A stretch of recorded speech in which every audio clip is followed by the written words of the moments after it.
بسم اللہ الرحمن الرحیم اللہم صلی علی محمد وعلی آل محمد وبارک وسلم رب اشرح لی صدری ویسر لی امری واحلل عقدۃ من لسانی یفقہوا قولی واجعل لی وزیرا من اہلی آمین یا رب العالمین۔ السلام علیکم ورحمۃ اللہ وبرکاتہ۔ ناظرین خوش آمدید کہتے ہیں۔ خصوصی پروگرام دورہ ترجمہ قرآن کریم کے 28 پارے کا مطالعہ سورہ صف کا ہم نے مطالعہ شروع کیا ہے اور سورہ صف کی آیت نمبر 5 سے مطالعہ آگے بڑھا رہے ہیں۔ اس صورت میں اللہ کے نبی مکرم علیہ السلام کا انقلاب مشن بیان ہوا اللہ کے دین کے غلبے کی جد و جہد کے تعلق سے، اور اب ہماری عبرت و سبق آموزی کے لیے بنی اسرائیل کا ذکر آ رہا ہے۔ سورہ صف کی آیت نمبر 5 سے مطالعہ شروع کر رہے ہیں۔ اعوذ باللہ من الشیطان الرجیم، بسم اللہ الرحمن الرحیم۔ وَإِذْ قَالَ مُوسَىٰ لِقَوْمِهِ يَا قَوْمِ لِمَ تُؤْذُونَنِي وَقَدْ تَعْلَمُونَ أَنِّي رَسُولُ اللَّهِ إِلَيْكُمْ۔ اور یاد کرو جب موسیٰ علیہ السلام نے اپنی قوم سے فرمایا کہ میری قوم تم مجھے کیوں ایذا پہنچاتے ہو، اور یقیناً تم جان چکے ہو کہ بے شک میں تمہاری طرف اللہ تعالیٰ کا رسول ہوں۔ کیا تکلیف اور ایذا پہنچائی تھی؟ دین کی جد و جہد کے دوران میں جب قتال کا تقاضا آیا، جاؤ فلسطین کی طرف، جنگ کرو، اس خطے کو حاصل کرو، اللہ کی کتاب کے احکامات کو نافذ کرو۔ قوم نے صاف جواب دے دیا تھا۔ سورہ مائدہ آیت نمبر 24 میں ذکر ہے، فَاذْهَبْ أَنْتَ وَرَبُّكَ فَقَاتِلَا إِنَّا هَاهُنَا قَاعِدُونَ۔ موسیٰ آپ جائیے اور آپ کا رب جا کے قتال کیجیے، ہم تو یہیں بیٹھ رہیں گے معاذ اللہ۔ یہ ایذا انہوں نے پہنچائی، ٹھیک، ان کا ذکر کر کے ہمیں عبرت دلائی جا رہی، جیسے البقرہ میں یہود کا ذکر، آل عمران میں نصارہ کا ذکر ہم مسلمانوں کے عبرت کے لیے آیا تھا۔ اگلا جملہ اللہ تعالیٰ کے قانون ہدایت کا ایک بڑا اہم نقطہ ہے۔ فَلَمَّا زَاغُوا أَزَاغَ اللَّهُ قُلُوبَهُمْ، بس جب انہوں نے خود ٹیڑھ اختیار کی تو اللہ تعالیٰ نے ان کے دلوں کو ٹیڑھا ہی کر ڈالا۔ کیا ٹیڑھ اختیار کی؟ دنیا کی محبت میں ڈوبے اور اللہ کی کتاب اور اللہ کے دین کو پس پش ڈالا تو اللہ تعالیٰ نے بھی ان کے دلوں کو ٹیڑھا کر دیا۔ قانون ہدایت کا یہ نقطہ کیا ہے؟ جس میں طلب نہیں ہوگی اس کو ہدایت نہیں ملے گی، اور قانون ہدایت کا نقطہ یہ جس میں طلب ہوگی اس کو ہدایت ملے گی۔ ہم نے پڑھا سورہ شورا آیت نمبر 13 میں، یہدی الیہ من ینیب، اللہ اسے ہدایت دیتا ہے جو اللہ تعالیٰ کی طرف رجوع کرنے والا ہو۔ جب انہوں نے ٹیڑھ اختیار کی تو اللہ نے ان کے دلوں کو ٹیڑھا کر دیا۔ واللہ لا یہدی القوم الفاسقین، اور اللہ تعالیٰ فاسقین کی قوم کو ہدایت نہیں دیتا۔ اگلا بیان اگلے ایک اور دور کا ہے جب عیسیٰ علیہ السلام تشریف لائے، ان کا بیان ہے۔ وَإِذْ قَالَ عِيسَى ابْنُ مَرْيَمَ يَا بَنِي إِسْرَائِيلَ إِنِّي رَسُولُ اللَّهِ إِلَيْكُمْ۔ اور یاد کرو جب مریم علیہ السلام کے بیٹے عیسیٰ علیہ السلام نے فرمایا، اے بنی اسرائیل بے شک میں تم سب کی طرف اللہ کا رسول ہوں۔ بنی اسرائیل کی طرف رسول ہیں، سارے انسانوں کے رسول محمد مصطفیٰ صلی اللہ علیہ وسلم۔ مصدقا لما بین یدی من التوراۃ، میں اس کی تصدیق کرنے والوں جو مجھ سے پہلے تورات آئی ہے۔ تورات میں شریعت کے احکام تھے، وہی عیسیٰ علیہ السلام نے جاری رکھے۔ انجیل میں وعد نصیحت کی باتیں بہت ساری ہیں، البتہ تورات کی وہ تصدیق کرتے تھے۔ وَمُبَشِّرًا بِرَسُولٍ يَأْتِي مِن بَعْدِ اسْمُهُ احمد، اور ایک رسول کی خوشخبری دینے والا ہوں جو میرے بعد آئیں گے، ان کا نام ہوگا احمد صلی اللہ علیہ وآلہ وسلم۔ تو یہ ہیں نبی مکرم علیہ السلام کہ جن کے تعلق سے اب یہاں لفظ احمد بھی قرآن حکیم میں آ گیا۔ لفظ محمد، نام محمد 4 مرتبہ قرآن پاک میں صلی اللہ علیہ وسلم، اور احمد 1 مرتبہ اس مقام پر آیا۔ اور عیسیٰ علیہ السلام نے بشارت دی ہے۔ بائبل کے وہ ورژنز جن کے اندر کچھ باتیں اب بھی محفوظ موجود ہیں، جن کے تراجم موجود ہیں، ان میں جو یونانی تراجم ان میں فارقلید کا لفظ آتا ہے، جس کا انگریزی میں ترجمہ کیا جائے گا موسٹ ایڈمائرڈ ون، جس کا عربی میں ترجمہ ہوگا محمد اور احمد، جس کا اردو میں ترجمہ ہوگا سب سے زیادہ تعریف کیا گیا۔ تو یہ الفاظ آج بھی موجود ہیں، خیر وہ یونانی زبان کے اندر، پھر اس کا انگریزی کا ترجمہ۔ بہرحال عیسیٰ علیہ السلام کی بشارتیں نبی مکرم علیہ السلام کے تعلق سے قرآن کریم بتا رہا ہے کہ موجود، اور انہوں نے کہا کہ میں ایک بشارت دینے والوں کے رسول کی جو میرے بعد آئیں گے، ان کا نام احمد ہوگا صلی اللہ علیہ وآلہ وسلم۔ فلما جاءہم بالبینات، پس جب وہ ان کے پاس واضح دلائل کے ساتھ آئے، قالوا ھذا سحر مبین، تو لوگوں نے کہا یہ تو کھلا جادو ہے معاذ اللہ۔ یہود کا ذکر ہم پڑھ چکے، معاذ اللہ انہوں نے سازشیں تک کی، اور عیسیٰ علیہ السلام کے معجزات کو معاذ اللہ جادو قرار دیا۔ یہ دور ہے جب عیسیٰ علیہ السلام تشریف لائے، اور اب ان کا تیسرا دور ہے جب نبی مکرم علیہ السلام موجود، بنی اسرائیل کا تیسرا دور۔ اس معنی میں یہود موجود ہیں مدینہ شریف میں، اور اس انتظار میں صدیوں سے یہاں پر آباد تھے کہ آخری رسول کا یہاں پر ظہور ہوگا۔ یہ باتیں البقرہ میں تفصیل سے آ چکی، مگر نبی اکرم علیہ السلام کی دعوت کو انہوں نے قبول نہ کیا، حسد کے شکار ہو گئے، اور نہ صرف کہ قبول نہ کیا بلکہ دشمن نمبر 1 بھی بنے۔ یہ بات سورہ مائدہ آیت 82 میں ہم پڑھ آئے ہیں۔ اب اس تعلق سے ذکر آ رہا ہے وَمَنْ أَظْلَمُ مِمَّنِ افْتَرَى عَلَى اللَّهِ الْكَذِبَ، اور اس سے بڑھ کر ظالم کون ہوگا جو اللہ تعالیٰ پر جھوٹ گھڑے، وَهُوَ يُدْعَى إِلَى الْإِسْلَامِ، حالانکہ اس کو اسلام کی طرف دعوت دی جاتی ہے، وَاللَّهُ لَا يَهْدِي الْقَوْمَ الظَّالِمِينَ، اور اللہ تعالیٰ ظالمین کی قوم کو ہدایت نہیں دیتا۔ اللہ کے ایک پیغمبر کا انکار کرنا یہ گویا اللہ پر جھوٹ گھڑنا ہے۔ اللہ تو کہتا ہے میں پیغمبر کو بھیج رہا ہوں، اور اس نے آخری رسول کو بھیجا صلی اللہ علیہ وسلم، یہ معاذ اللہ انکار کر دیتے، گویا کہ اللہ کی طرف جھوٹ منسوب کرنا ہے، اور اس کو بلایا جاتا ہے اسلام کی طرف مگر وہ مخالفت کرتا ہے۔ فرمایا کہ اللہ تعالیٰ ایسے ظالموں کو ہدایت نہیں دیتا۔ انہی یہود خاص طور پر دیگر کفار کا ذکر ہے کہ انہوں نے اللہ کے نور یعنی دین اسلام کی روشنی کو بجھانے مٹانے کی بڑی کوششیں کی۔ فرمایا یریدون لیطفئوا نور اللہ بافواہہم، وہ چاہتے کہ اللہ کے نور کو اپنے منہ کی پھوکوں سے بجھا دیں، واللہ متم نورہ ولو کرہ الکافرون، اور اللہ اپنے نور کو مکمل فرما کر رہے گا چاہے کافروں کو کتنا ہی ناگوار محسوس ہو۔ یہ کیا ہے؟ سورج نکل آئے اور کوئی پھونک کے مارے تو سورج کی روشنی بجھ سکتی ہے؟ نہیں۔ اسی طرح اللہ فرما رہا ہے اللہ کا نور، اللہ کا دین، اس کا سورج، اس کی روشنی یہ اپنی پھونکوں سے بجھانا چاہتے ہیں اس کو، اللہ اپنے دین کو مکمل فرما کر رہے گا، اپنی روشنی کو مکمل فرما کر رہے گا۔ یہود نے بڑی سازشیں کی، ہم پڑھ چکے ہیں۔ غزوہ احزاب کے موقع پر تقریباً 12,000 کا لشکر پورے عرب سے جو تیار ہو کر آیا، اس تیاری کے اندر بڑا رول کس کا تھا؟ ان یہود کا تھا۔ اللہ نے ساری سازشوں کو ناکام کیا، اور جال حق و زہق الباطل ان الباطل کان زہوقا، حق آ گیا اور باطل مٹ گیا، اور بے شک باطل ہے ہی مٹنے کے لیے۔ یاد رہے یہ آیت آج بھی ہم تلاوت کر رہے، قیامت تک تلاوت ہوگی۔ اسلام کے خلاف سازشیں پوری دنیا میں ماضی میں بھی ہوتی رہیں، آج بھی ہو رہی ہیں۔ پچھلے 60-70 برسوں میں اسلاموفوبیا کے ٹائٹل کے تحت کہہ لیجئے جتنا لٹریچر اسلام اور اسلام کے ماننے والوں کے خلاف لکھا گیا، شاید اس سے پہلے اس کی مثالیں موجود نہ ہوں، لیکن اللہ تعالیٰ کی اپنی مشیت کا معاملہ، جن علاقوں اور ممالک سے وہ سارا لٹریچر سامنے آ رہا ہے، انہی ممالک کے اندر لوگ حق کے متلاشی ہیں، وہ اسلام کو قبول بھی کر رہے ہیں۔ اللہ اپنے نور کو مکمل فرما کر رہے گا۔ البتہ ایک انفرادی سطح پر اسلام کی قبولیت کا معاملہ، اور ایک اجتماعی سطح پر اللہ کے دین کا بالفعل نافذ کیے جانے کا مطالبہ ہے، وہ ذکر اگلی آیت کریمہ میں آ رہا ہے، اور وہ ہے امام الانبیاء خاتم الانبیاء صلی اللہ علیہ وسلم کا انقلابی مشن۔ فرمایا هو الذي ارسل رسوله بالهدى ودين الحق ليظهره على الدين كله، وہ اللہ جس نے اپنے رسول مکرم صلی اللہ علیہ وسلم کو بھیجا الہدا مکمل ہدایت نامہ قرآن حکیم دے کر، ودین الحق دین حق دین اسلام دے کر، ليظهره على الدين كله، تاکہ آپ اس دین حق کو کل نظام زندگی پر، سسٹم آف لائف پر غالب فرما دیں، ولو کرہ المشرکون، چاہے مشرکین کو کتنا ہی ناگوار گزرے۔ یہ ہے انقلابی شان اور امتیازی شان محمد مصطفیٰ احمد مجتبیٰ صلی اللہ علیہ وآلہ وسلم کی نبوت اور رسالت کی۔ پچھلے کسی اور پیغمبر کے بارے میں ذکر نہیں آیا کہ دین کا غلبہ ان کے ہاتھوں ہو، یہ ذکر محمد مصطفیٰ کے لیے آیا صلی اللہ علیہ وسلم، اور بالفعل اللہ کا دین غالب ہوا۔ وَرَأَيْتَ النَّاسَ يَدْخُلُونَ فِي دِينِ اللَّهِ أَفْوَاجًا، اور تم دیکھو گے لوگ جوق در جوق اللہ کے دین میں داخل ہوں گے۔ اللہ کے رسول نے نماز بھی سکھائی، زکوٰۃ روزہ حج بھی سکھایا، قربانی کے مسائل بھی بتا دیے، معمولات زندگی کے آداب بھی بتا دیے، مگر طائف جا کر بھی بتایا، ہجرت فرما کر بھی بتا دیا، بدر میں کھڑے ہو کر بتا دیا، احزاب میں پیٹ پر پتھر باندھ کر بتا دیا، 70 صحابہ کی جانوں کے نذرانے احد میں پیش کر کے دکھا دیے، 259 صحابہ کی جانوں کے نذرانے 23 برس کی جد و جہد کے دوران میں پیش کر کے دکھا دیے، تب اللہ کا دین غالب ہوا۔ وقت فرصت ہے کہاں، کام ابھی باقی ہے، نور توحید کا اتمام ابھی باقی ہے۔ یہ ذمہ داری آج ہمارے کاندھوں پر ہے، اور ہم پڑھ آئے سورہ شورا کی آیت نمبر 13 میں اقیم الدین ولا تتفرقوا فی، دین کو قائم کرو اور اس بارے میں کسی تفرقے میں مبتلا نہ ہو جاؤ۔ یہ مشن، اس کی ذمہ داری آج ہمارے کاندھوں پر ہے۔ نبوت ختم ہو گئی، وہی آنا بند ہو گیا دروازہ، نبوت ختم، رسالت پہنچایا جانا وہ جاری ہے سلسلہ اور کام، اور وہ ذمہ داری آج ہمارے کاندھوں پر ہے۔ اس کے لیے اب اگلی آیات میں پکار ہے۔ پہلے شروع میں ڈانٹ ڈھپٹ آ گئی، اب ترغیب و تشویق بھی ہمارے سامنے آئے گی۔ اگلی آیت کریمہ میں فرمایا یا ایھا الذین آمنوا هل ادلکم علی تجارۃ تنجیکم من عذاب علیم، اے ایمان والوں کیا میں تمہیں ایسی تجارت بتاؤں جو تمہیں دردناک عذاب سے بچا لے؟ کیا جواب ہوگا میرا اور آپ کا؟ بالکل، اور نوٹ کیجئے گا عذاب سے بچنا ہے نا، جو تجارت آگے بتائی جا رہی وہ فرض اور لازم ہے، وہ نفلی کام نہیں ہے۔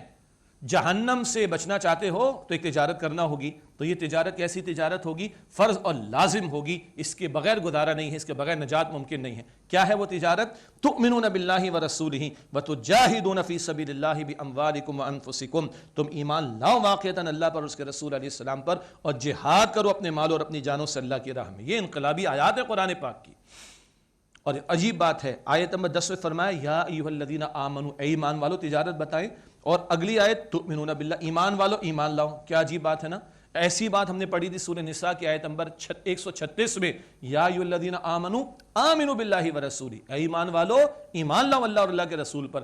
محض زبانی دعوے نہ کرو، عمل کا ثبوت پیش کرو. زبان کا اقرار کافی نہیں، دل کی تصدیق بھی ضروری ہے. یہ حقیقی پکا ایمان سورہ حجرات کی آیت نمبر 15 میں بھی ذکر آیا، ثم لم يرتابوا، کسی شک میں مبتلا نہ ہوئے، وجاہدوا باموالہم وانفسہم فی سبیل اللہ، اور انہیں اپنے مال اور اپنی جانوں سے جہاد کیا اللہ تعالیٰ کی راہ میں. یہ سچا پکا ایمان مطلوب ہے. تو پھر عمل میں جہاد نظر آئے گا. اور جہاد کبھی قتال کے معنی میں بھی آتا ہے، لیکن مستقل جد و جہد کے معنی میں اور مفہوم میں اللہ کا بندہ بننے کے لیے جہاد، کوشش، اللہ کی دین کی دعوت دینے کے لیے جہاد، کوشش اور محنت، اللہ کے کلمے کی سربلندی اور اس کے دین کو قائم کرنے کے لیے جہاد اور محنت اور کوشش اور اسٹرگل. یہ پورا عنوان کیا ہے؟ جہاد. تو تجارت یہ ہے، اس کے 2 اجزاء ہیں، سچا پکا حقیقی ایمان اور عمل میں جہاد مال اور جان سے. ذالکم خیر لکم ان کنتم تعلمون، یہ تمہارے حق میں بہتر ہے اگر تم سمجھو. کیا عطا ہوگا؟ سبحان اللہ، یہ تحفے سنیے اللہ تعالیٰ کی طرف سے. یغفر لکم ذنوبکم، اللہ تمہارے گناہوں کو بخش دے گا. ویدخلکم جنات، اللہ تمہیں باغات میں داخل فرمائے گا. اللہ تعالیٰ ہمیں یقین عطا فرمائے. اتنا مادہ پرستی ہم پر سوار ہے کہ لوگ دنیا ہی کو جنت بنانا یہ سمجھنا شروع ہو گئے ہیں. استغفر اللہ، یہ مزے کر لو، وہ عیاشیاں کر لو، یہ مزے کر لو، وہ عیاشیاں کر لو، نئے نئے سامان عیاشیوں کے. او اللہ کے بندو، یہ کچھ نہیں ہے. اور اللہ فرماتے نہ کسی آنکھ نے دیکھا، نہ کسی کان نے سنا، نہ کسی کے دل میں اس کا خیال تک آیا ہوگا. وہ ہے جنت جو میرے اور آپ کے رب نے سجائی ہے، اور مستقل وہ سوار رہا ہے اس جنت کو. وہ جنت کا وعدہ ہے. یغفر لکم ذنوبکم، اللہ تمہارے گناہوں کو بخش دے گا. ویدخلکم جنات، اللہ تمہیں باغات میں داخل فرمائے گا. تجری من تحتہا الانہار، جن کے نیچے نہریں جاری ہیں. وہ نہریں ہم پڑھ کر آ گئے، صاف شفاف پانی کی اور صاف شفاف دودھ کی اور پاکیزہ مشروبات کی اور صاف کیے ہوئے شہد کی نہریں. اور بھی نہروں کا ذکر آئے گا سورہ دہر میں پڑھیں گے انشاءاللہ 29 پارے میں. وَمَسَاكِنَ طَيِّبَةً فِي جَنَّاتِ عَدْنٍ، اور ہمیشہ کا باغات میں پاکیزہ مکانات ہوں گے، ریزیڈینشل گارڈنز ہوں گے اور ان کے اندر پاکیزہ مکانات ہوں گے. آئیے آج وہ حدیث بھی دہرا لیں، اب تک شاید بیان میں نہ آ سکی. کتنی وسعت ہے جنت کی، we cannot think about that, unimaginable. اللہ کے پیغمبر صلی اللہ علیہ وسلم نے فرمایا آخری بندہ جو جہنم سے نکال کر جنت میں داخل کیا جائے گا، آخری والا، the last one to enter into the Jannah، آخری بندہ جو جہنم سے، جو سزا بھگت چکا ہوگا اپنی، جہنم سے نکال کر جنت میں داخل کیا جائے گا، اس کی جنت ہماری اس دنیا، this world، not Karachi, Pakistan, Asia, the whole world، اس دنیا سے 10 گنا بڑی ہوگی، 10 times. اور وہ دیکھے گا تو مسکرائے گا، اللہ تو مذاق کر رہا ہے میرے ساتھ، اتنی بڑی دے رہا ہے. یہ آخری والا ہوگا جو جہنم سے نکال کر جنت میں داخل کیا جائے گا. اور حضور مسکرائے صلی اللہ علیہ وسلم، اس کو یقین نہیں آ رہا ہوگا. جس آخری والے کی اتنی بڑی ہوگی تو پہلے والوں کی شان کیا ہوگی؟ Can we think about that? We cannot. اللہ نے تیار کیا ہے. اللہ کہتا ہے بخش دوں گا تمہیں، باغات میں داخل کروں گا، ان کے نیچے نہریں جاری اور ہمیشہ کے باغات میں پاکیزہ مکانات میں رہو گے. ذالک الفوز العظیم، یہ بڑی کامیابی ہے. اصل یہ کامیاب، جو ادھر کامیاب وہ اصل میں کامیاب ہوا. لیکن آگے اللہ تعالیٰ دنیا کی بھی بشارت دے رہا ہے. انسان نہیں، ایمان والے روبوٹ تھوڑے ہی ہیں، مشینیں تھوڑی ہیں. ان کے اندر سینوں میں دل ہے نا، اور دلوں میں جذبات ہیں. اللہ ٹھنڈک دے گا. فرمایا وَأُخْرَىٰ تُحِبُّونَهَا، اور ایک اور بات جسے تم پسند کرتے ہو. اللہ کے نزدیک دنیا کی کوئی حیثیت نہیں، تم پسند کرتے ہو. نصر من اللہ وفتح قریب، اللہ کی طرف سے مدد اور قریبی فتح اللہ وہ بھی تمہیں عطا فرمائے گا. اللہ کے وعدے ہیں. وبشر المؤمنین، اور اے نبی علیہ السلام ایمان والوں کو بشارت دے دیجئے. اللہ کے پیغمبر نے حدیثیں سنائی ہمیں صلی اللہ علیہ وسلم. مسلم شریف کی روایت، آپ صلی اللہ علیہ وسلم نے فرمایا میرے رب نے پوری زمین مجھے لپیٹ کر دکھائی، میں نے اس کے مشرق بھی دیکھے، اس کے مغرب بھی دیکھے. میری امت کا اقتدار وہاں تک پہنچے گا جہاں تک زمین لپیٹ کر دکھائی گئی. سیدنا عمر رضی اللہ تعالیٰ عنہ کے دور میں 3 برز اعظموں کے قریب پہنچے. سیدنا امیر معاویہ رضی اللہ تعالیٰ عنہ کے دور میں 44 لاکھ مربع میل ہمیں ملا ہے. سلطنت عثمانیہ کے دور میں بڑا علاقہ ملا ہے، لیکن پوری زمین پر ابھی تک نہیں ہوا، وہ قیامت سے قبل ہوگا. حضور فرماتے صلی اللہ علیہ وسلم، مسند احمد کی روایت، کوئی گھر نہیں ہوگا جس میں اللہ تعالیٰ اسلام کے کلمے کو داخل نہ کر دے، عزت دے کر یا ذلیل کر کے. عزت کیا ہے؟ کلمہ قبول کر لے گا عزت مل جائے گی، اور اگر کلمہ قبول نہیں کرے گا تو اسلامی ریاست کی بالادستی قبول کر کے رہنا ہوگا. آج اندھیرے بظاہر، لیکن حضور کی بشارتیں یہ ہوگا قیامت سے پہلے، اور پوری زمین پر یہ غالب ہونا ہے. اور اس بات کا قوی امکان ہے. یہ مملکت خداداد پاکستان جو 27ویں شب میں اللہ تعالیٰ نے عطا فرمائی، شب جمعہ میں اللہ نے عطا فرمائی، یہ رمضان کے مہینے میں اللہ نے عطا فرمائی. اللہ تعالیٰ ہمیں توفیق دے کہ یہ نقطہ آغاز بنے، اس کے کچھ شواہد بھی موجود ہیں، لیکن ذمہ داری ہمارے کاندھوں پر ہے، یہ ہوگا انشاءاللہ تعالی۔ اقبال کہتا ہے آسماں ہوگا سحر کے نور سے آئینہ پوش، اور ظلمت رات کی سیما بپا ہو جائے گی، پھر دلوں کو یاد آ جائے گا پیغام سجود، پھر جبھی خاک حرم سے آشنا ہو جائے گی، آنکھ جو کچھ دیکھتی ہے لب پہ آ سکتا نہیں، محو حیرت ہوگی دنیا کیا سے کیا ہو جائے گی، شب گریزہ ہوگی آخر جلوہ خورشید سے، یہ چمن معمور ہوگا نغمہ توحید سے۔ اللہ کی کبریائی صرف مسجد نہیں پوری زمین پر بلند ہوگی، مگر اس کے لیے محنت ہے نا، اس کے لیے اسٹرگل ہے نا، اس کے لیے جد و جہد ہے، اس کے لیے تن من دھن لگانے والی بات ہے۔ حضور علیہ السلام کے نقش قدم پر چل کر سب کچھ اللہ کے دین کے لیے پریزنٹ کرنا، پیش کرنا، اس کے لیے تیار ہوں گے تو اللہ کی مدد بھی ہمارے شامل حال ہوگی۔ فضائے بدر پیدا کر فرشتے تیری نصرت کو، اتر سکتے ہیں گردوں سے قطار اندر قطار اب بھی۔ اللہ ہمیں یقین عطا فرمائے۔ اور اگلی آیت سنیں اور دل کے کانوں سے سنیں، اللہ کی شان کریمی کو دیکھیں، اللہ کا التفات دیکھیں، اللہ کی رحمت دیکھیں۔ اللہ کیا فرما رہا ہے؟ یا ایھا الذین آمنوا کونوا انصار اللہ، ایمان والو اللہ کے مددگار بن جاؤ۔ اللہ اکبر، اللہ کو کوئی مدد کی ضرورت ہے اور ہم سب اس کے محتاج؟ وہ ساری کائنات کا بنانے چلانے انتظام کرنے والا نہیں، اس کی شان کریمی ہے۔ عالم ظاہر میں تم نے محنت کرنی ہے دین کی، عالم اسباب میں تم نے محنت کرنی ہے، کام تو اللہ کا ہے، تم کرو تو اللہ کہہ رہے تم میرے مددگار ہو۔ اللہ اکبر کبیرہ۔ یا ایھا الذین آمنوا کونوا انصار اللہ، اے ایمان والو تم اللہ کے مددگار بن جاؤ۔ کما قال عیسی ابن مریم للحواریین من انصاری الی اللہ، جیسے مریم علیہ السلام کے بیٹے عیسیٰ علیہ السلام نے حواریین سے کہا کون ہے اللہ تعالیٰ کی طرف میرا مددگار، اپنے ساتھیوں سے کہا کون ہے میرا مددگار اللہ کی طرف۔ قال الحواریون نحن انصار اللہ، ان کے حواریین نے کہا ہم اللہ کے مددگار ہیں۔ سبحان اللہ، عیسیٰ علیہ السلام فرما رہے میرا مددگار اللہ کی طرف کون ہے؟ وہ کہہ رہے ہم اللہ کے مددگار ہیں۔ کیا مطلب؟ پیغمبر کا ساتھ دینا یہ اللہ کی مدد ہے۔ تو یہ جو بار بار آتا ہے اللہ کے مددگار بن جاؤ، اللہ کی نصرت کرو، کیا مراد؟ پیغمبر کے مشن میں شریک ہونا۔ آج گویا رسول پاک صلی اللہ علیہ وسلم کی پکار ہے نا، آج حضور کی رسالت چل رہی ہے نا، من انصاری الی اللہ، کون ہے میرا مددگار اللہ کی طرف؟ ہم جواب دیں گے اللہ اکبر۔ بچے بھی ٹیلی کاسٹ دیکھ رہے ہوں گے نا، سیدنا علی کا واقعہ تو ہمارے بچوں کو بھی یاد ہے، جب سارے خاندان کے 40-50 لوگوں نے انکار کیا نبی علیہ السلام کی دعوت کا، سیدنا علی کھڑے ہوئے، 12 برس کی عمر تھی، اور فرماتے میری آنکھوں میں کمزوری ہے، میری ٹانگیں پتلی ہیں، اے محمد میں آپ کا ساتھ دوں گا صلی اللہ علیہ وسلم۔ آج ہم میں سے کون ساتھ دے گا؟ کون ساتھ دے گا محمد مصطفیٰ کا صلی اللہ علیہ وسلم؟ کس کو سچی محبت ہے ان سے؟ اگر محبت ہے تو ہمارا عمل ثبوت پیش کرتا ہے کہ نہیں؟ محبت ہے تو محمد مصطفیٰ کے دین سے محبت ہے کہ نہیں؟ محبت رسول اگر ہے تو محمد مصطفیٰ کے دین کی جد و جہد سے تمہاری نسبت کوئی ہے کہ نہیں؟ اندازہ کر لیں اس بات کا۔ من انصاری الی اللہ، کون ہے میرا مددگار اللہ کی طرف؟ قال الحواریون نحن انصار اللہ، ان کے حواریین نے کہا ہم ہیں اللہ تعالیٰ کے مددگار۔ فآمنت طائفة من بنی اسرائیل وکفرت طائفہ، تو بنی اسرائیل کا ایک گروہ ایمان لایا، یہ نصارہ کی طرف اشارہ، اور ایک گروہ نے انکار کیا، یہ یہود کی طرف اشارہ، جنہوں نے سازشیں بھی کی عیسیٰ علیہ السلام کے خلاف معاذ اللہ۔ فأیدنا الذین آمنوا علی عدوہم فاصبحوا ظاہرین، تو ہم نے ان کے دشمنوں پر ایمان والوں کی مدد کی، پس وہ غالب ہو گئے۔ اور کئی مرتبہ نصارہ کو اللہ تعالیٰ نے بڑا اقتدار دیا، اختیار دیا ان یہود پر، تاریخ اس حوالے سے بھری ہوئی ہے۔ یہ الگ بات ہے کہ آج یہود انہی مسیحیت کے ماننے والوں کو رام کر چکے ہیں اور اسلام کے خلاف سازشیں کر رہے ہیں، وہ مستقبل کا منظر نامہ سج رہا ہے، دجال بھی ان کا لیڈر بن کر آئے گا یہود کا، اور عیسیٰ علیہ السلام کا نزول بھی ہوگا، وہ قتل کریں گے کس کو؟ دجال کو، اور ساری مسیحیت کے ماننے والے اسلام قبول کر لیں گے، اور پوری زمین پر اللہ کا دین بالآخر غالب ہوگا انشاءاللہ۔ البتہ اس کے لیے محنت کرنا میری اور آپ کی ذمہ داری بنتی ہے۔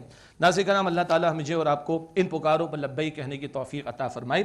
آگے چلتے ہیں، سورۃ الجمعہ ہے، سورۃ الصف کے بعد سورۃ الجمعہ، اور نام سے ظاہر ہے کہ اس میں جمعے کا ذکر بھی آئے گا۔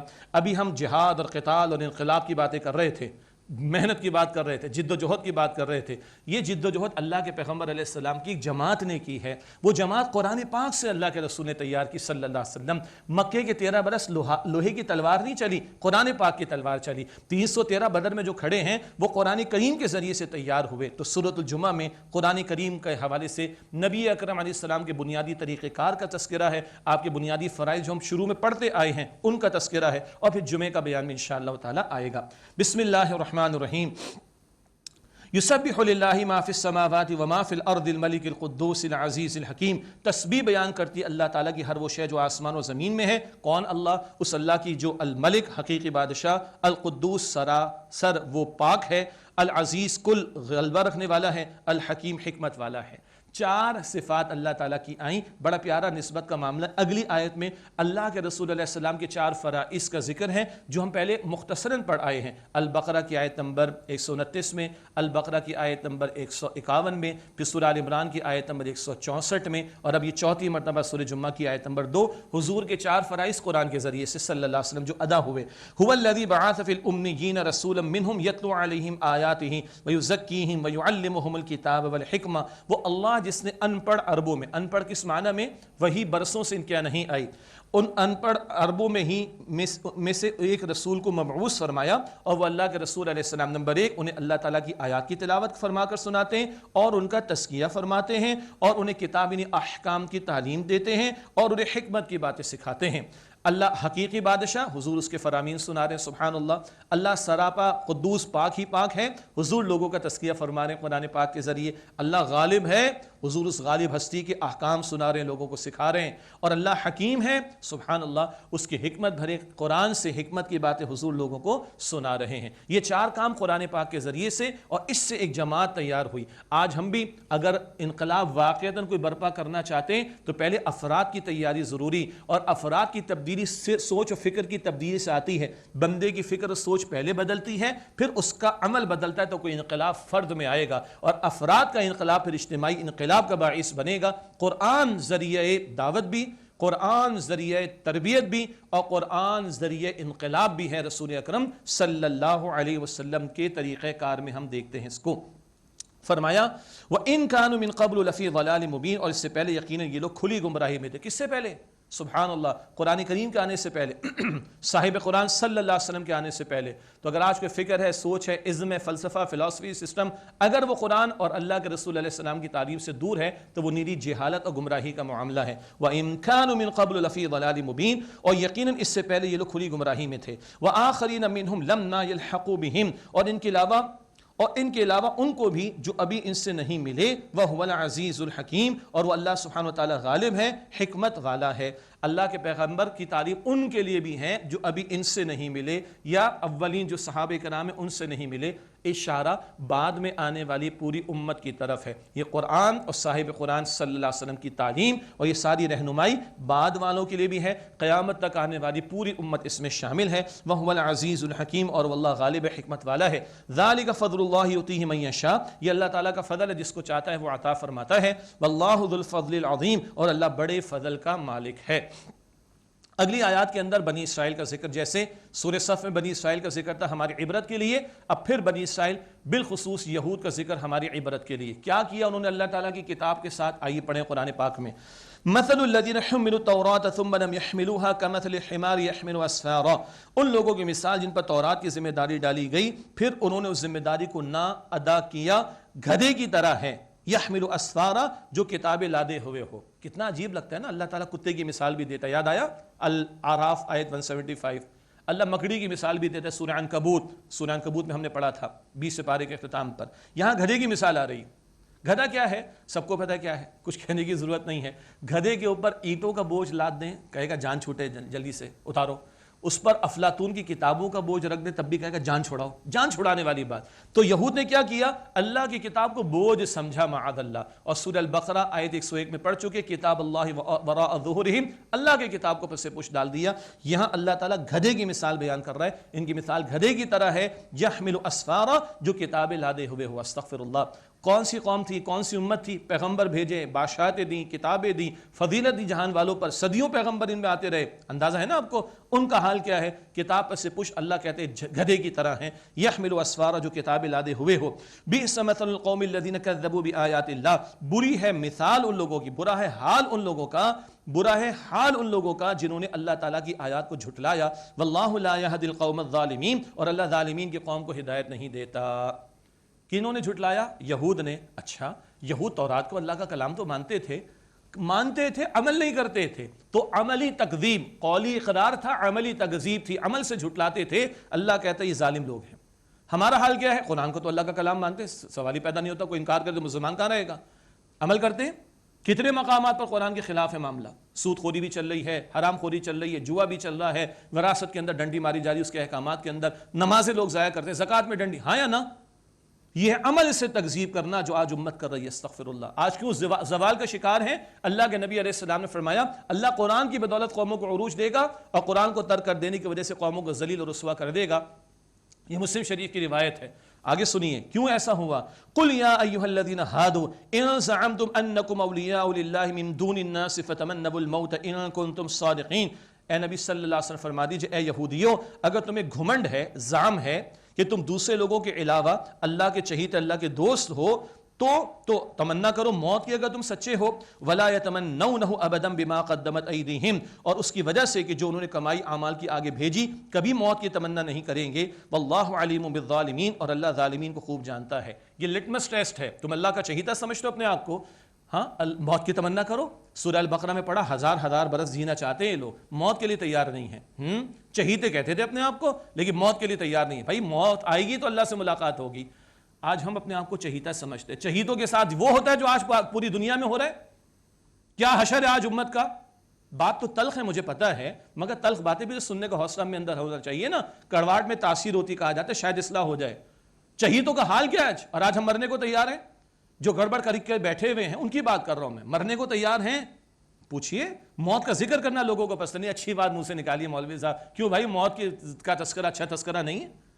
یہ یہود کی حرکتیں ہیں مگر ہماری عبرت کے لیے۔